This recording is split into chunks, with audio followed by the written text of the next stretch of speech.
promotion Cup 1000, ouverte aux sportifs de 1000 cm3, avait pratiquement désigné leur champion avant même que les deux dernières courses du Vigan ne soient courues. Stéphane Piccolo et sa Honda CBR n'avaient qu'assuré quelques points pour s'assurer du titre. Nous l'avons rencontré juste avant la première course du week-end. Stéphane Piccolo en tête assez confortablement, je crois, hein, de la catégorie 1000 promotion, avec une Honda CBR 1000. Il n'y en a pas tant que ça des CBR devant. Hein. Non, il doit y avoir 4 ou 5 motos sur le plateau en CBR 1000. C'est les motos que les gens n'aiment peut-être pas forcément. C'est souvent cher, Honda. Et excusez le bruit.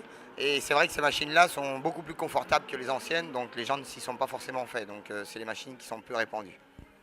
Et puisque tu as eu toute l'année pour te mesurer au Yamaha R1 et au Suzuki GSX-R qui constituent l'essentiel du plateau, comment tu situes ta moto ?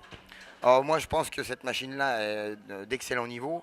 Mon métier initial c'est quand même la mécanique moto, donc je sais facilement déceler une moto qui va ou qui va pas.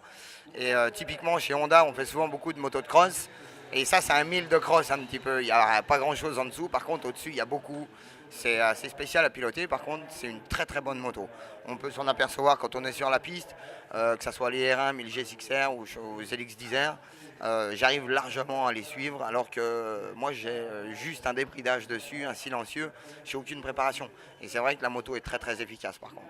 Qu'est-ce qui t'a fait choisir la formule des WRC pourquoi ce choix ?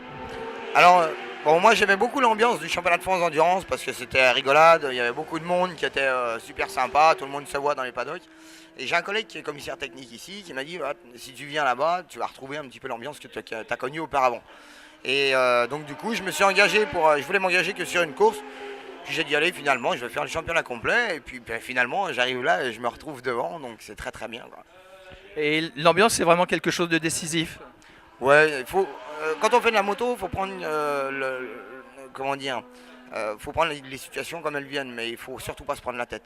Donc si vous êtes dans un paddock où tout le monde se tire dessus, ça sert strictement à rien parce que vous montez sur la moto, vous êtes stressé, c'est comme ça qu'on prend des pelles, puis on n'arrive pas à avancer.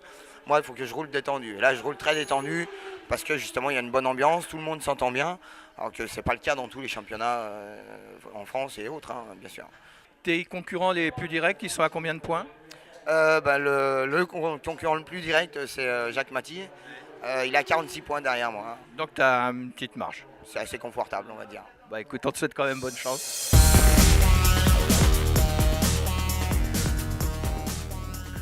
Au Vigan, c'est Julien Galérand qui s'est mis en évidence en remportant haut la main la course sprint et l'endurance d'une heure. Une très belle performance pour ce garçon de 19 ans qui n'a disputé que quelques courses, trop absorbé qu'il était par l'examen du bac. Bruno Le Bihan nous dit tout le bien qu'il pense de ce jeune espoir.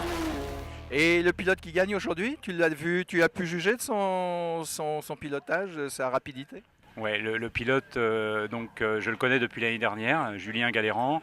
Je le connais mieux depuis 2 courses puisqu'il a roulé à Pau également.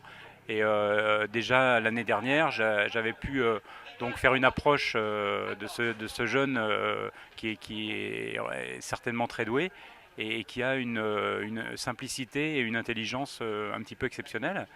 Donc j'ai même, on va dire, essayé de l'aider dans certains domaines. Et il en était très heureux et tout ce que je peux apporter aux uns et aux autres, ça fait partie aussi de mon plaisir. Eh ben écoute, bravo et merci. Allez, à bientôt, Bruno.